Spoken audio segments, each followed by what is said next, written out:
Welcome to the Kerri Lane Show. I'm Kerri Lane. Today, sparks fly as President Trump goes toe-to-toe with NBC's Kristen Welker. Prices are already going up on some popular items. Whoa. Tires, strollers. This is such a dishonest interview already.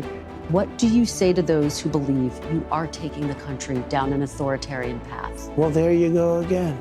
From inflation lies to border chaos, I'm ripping through the headlines to expose the truth that legacy media won't touch. And later, a jaw-dropping investigation by Doge. Lavish parties, secret budgets, all bankrolled by your tax dollars. Let's dive right in. President Trump pushed back hard in his latest sit-down with NBC's Meet the Press. Watch as host Kristen Welker tries to argue that inflation is still surging based on cherry-picked examples like tires and strollers. Prices are already going up on some popular items. Tires, strollers. This is such a dishonest interview already. Prices are down on groceries. Prices are down for oil. Prices are down for all energy. Prices are down at tremendous numbers for gasoline. But what really killed us with inflation was the price of energy. It went up to $3.90, even $4, and in California, $5 and $6, right? Okay. I have it down to $1.98 in many states right now. Welker has conveniently ignored the latest consumer price index number, showing that gas is down 10.4% year over year, and overall energy prices are down nearly 3%. Grocery prices, including staples like eggs and dairy, they've dropped in recent months. This is all great news. These are the real indicators affecting everyday Americans. But watch as Welker doubles down on her tires and strollers. Tires, strollers, some clothing in the wake of your tariffs. Excuse me, that's peanuts compared to energy. Energy is 60% of the cost. But sir, you energy is the big. You campaigned on a promise to bring prices down on day Well, I don't know. When one. You say strollers are going up, what kind of a thing? I'm saying that gasoline is going down. Gasoline is thousands of times more important than a stroller. This stuff makes me crazy, and maybe it's because I just walked away from a 17-year career as a news anchor in legacy media. And let me tell you, the far-left activists in these newsrooms are absolutely working overtime to feed a narrative rather than the facts. I have witnessed it firsthand, and I can guarantee you her team went out of their way to do research and find any product they could just to discredit Trump. Since facts matter on this show, let me give them to you. April's jobs report showed 177,000 new jobs added, and the labor force participation rate, it's ticking up, meaning more Americans are entering the workforce, not dropping out. We also now have the highest number of employed Americans in U.S. history. Historic numbers. But we can't talk about that. That's a win for Trump. As for inflation, in March, it was at 2.4%, which is down 0.1% from February. Meanwhile, the stock market, it surged over the last 2 weeks. Why? Because investor confidence in Trump's trade strategies is actually growing. In fact, the president seems pretty certain that China's going to want to make a deal very soon. China, and I don't like this, I'm not happy about this, China's getting killed right now. They're getting absolutely destroyed. Their factories are closing. Their unemployment is going through the roof. I'm not looking to do that to China.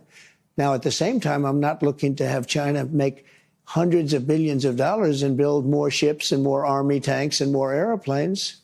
Trump made this clear. The tariffs, they're not going anywhere until there's a fair deal. I mean, you don't give away your leverage before negotiations even start. But Kristen Welker, she doesn't seem to understand that. Look at what she asks him. You're not taking the possibility that these tariffs could be permanent off the table. Some of them. Oh, I wouldn't do that, because if somebody thought they were going to come off the table, why would they build in the United States? It's basic strategy, but the media just insists on overcomplicating everything that involves Trump. Now, Welker went on, she tried again to mislead the audience, this time focusing on a few small businesses instead of the broader economic wins. Small businesses say they are being hurt by the Chinese tariffs, and some could be forced to shut down. And many businesses are being helped. Are you considering tariff relief for small businesses? Why do you always mention that, you pick up a couple of little businesses? What about the car business? They're going to make a fortune because of the tariffs. So why don't you mention the big car industry instead of mentioning somebody that's doing strollers? Well, I'm just asking you about small businesses. Are there any discussions about giving any relief to small businesses? They're not going to need it. Okay. They're going to make so much money. Are these tariffs? If you build your product here. Remember, there are no tariffs if you build your product here. It's very easy. Welker also pressed Trump on recession fears, and his response? Confidence, not panic. He says this is going to work out in America's favor. Now, on the border, Welker, she refused to acknowledge the success that the president has had with his border policies. Border crossings are at their lowest level ever recorded. Is the border Is that good? Is the border now secure? Yeah, it's really secure. It's Isn't absolutely that good? secure. When you say that, doesn't that just sound good? After being abused for years by an incompetent president, isn't it a beautiful thing when you say it's the most secure it's ever been in the history of our country? Isn't that a nice statement? Well, I'm curious to know what it means. You declared a national emergency on the southern border. The order is still in place. By the way, even it though means you're saying exactly the border's what you secure. said. It means we have the most secure border we've ever had. Well, and I guess the question complicated. becomes, when will you know that the emergency is over? Are you planning to lift it at some point? Do you see what she's doing there? She doesn't want to admit that Trump's border policies were effective, because that would mean she's admitting the Biden administration let the situation get completely out of control. Instead, she tries to focus on trying to make Trump look like he's abusing power, using the national security order as the gotcha moment. It's classic. No praise, no acknowledgement, just trying to paint Trump as extreme. And it didn't end with the border. What do you say to those who believe you are taking the country down an authoritarian path? Well, there you go again. Why don't you ask it a different way? Many people wanted to come into our country. Many people love Trump. I won the election. They didn't win the election. You should say, what about the people that want to be in this country? What about the people that love this country? But what do you say? I'm asking it on behalf of those people to give you a chance to respond to them. What do you say to those people, sir? Those people are going to be very happy. They're going to have to see some results. And I think we had a great 100 days. There are a lot of people that say it was unprecedented. It was an absolutely unprecedented 100 days. The media has spent years calling President Trump an authoritarian. However, it was under Biden's administration that DOJ whistleblowers came forward exposing political targeting. Trump, meanwhile, he was elected on promises to limit federal overreach and return power to the states and the people, the opposite of authoritarianism. But the media, they're just more interested in controlling a narrative than telling you the truth. The entertaining part to this, though, Trump 2.0, he's learned how to use that to his advantage.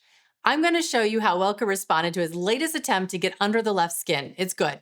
But first, I want to tell you about my friends over at DBR Currency. They are your go-to spot for rare and beautiful U.S. paper money. Got notes to sell? Maybe you want to start collecting? Just head to the website listed below. Thousands of treasures are waiting for you. Okay, so I'm sure a lot of you have seen on social media that Trump launched 2028 hats. The left, they lost their mind, which is exactly what Trump was hoping for. They played right into his hand.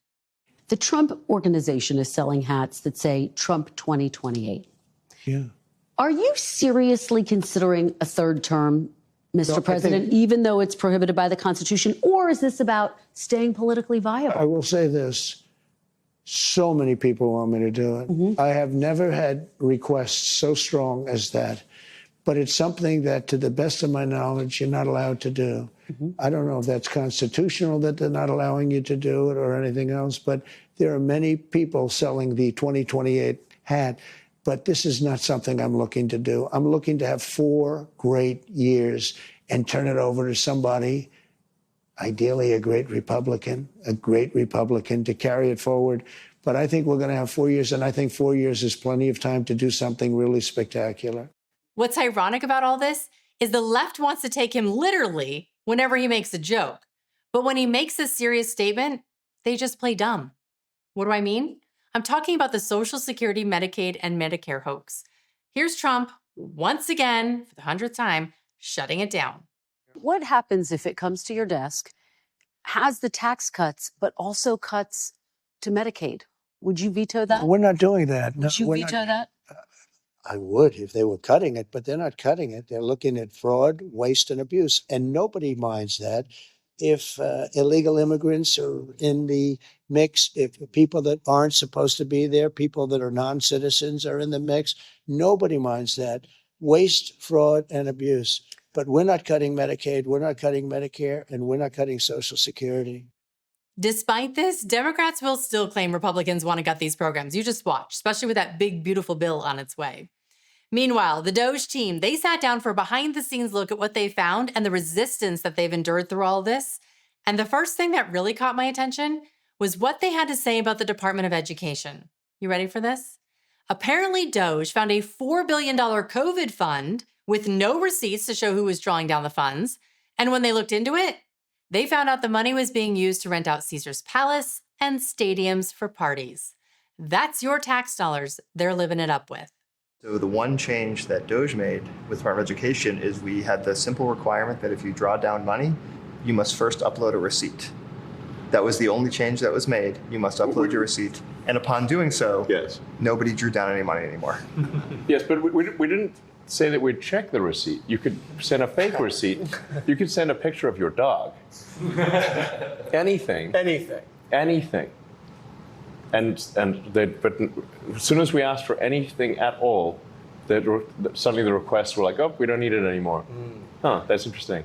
So now that they're asked to provide proof of their spending, they just go dark? That's pretty shady in itself. The Department of Education has been stealing our money so that they can just go party like kings and queens.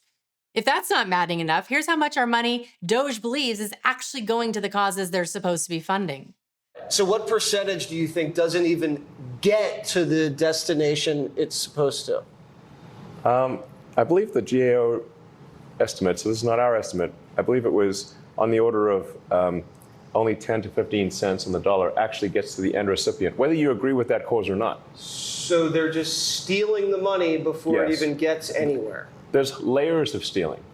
10 to 15 cents on the dollar? That is ludicrous. And wait until you hear what agency has actually put up the biggest resistance to Doge. You can't make this stuff up. Watch. A small agency called the United States Institute of Peace. It's definitely the agency we had the most fight at. We actually went into the agency and found that they had loaded guns inside of their headquarters. And so it was by far the least peaceful agency that we've worked with, ironically. Of course. Additionally, we found that they were spending money on things like private jets, and they even had a $130,000 contract with a former member of the Taliban. This is real. We don't encounter that at most agencies. And I think the most troubling thing was they received $55 million a year from Congress, and any money that went unspent, instead of returning that to Congress, they would sweep it into a private bank account, which had no congressional oversight. And that's what they would use to fund things like events at their headquarters and the private jets. And so I think it's a great example because most Americans don't know what's going on at a lot of these smaller agencies. And this is, I think, the most extreme case of some of the wasteful spend that we're finding. What we're hearing is disturbing. And the fact that legacy media doesn't want to cover any of it is even more infuriating. And there's plenty more that they are keeping from you, like the latest evidence on Kilmar Garcia. If you have not heard these new audio tapes, boy, do you need to listen to them. In this next video, I've covered all that, plus I've got the latest rogue judge rulings. I'm gonna break it all down for you. Just click over and I'll see you there.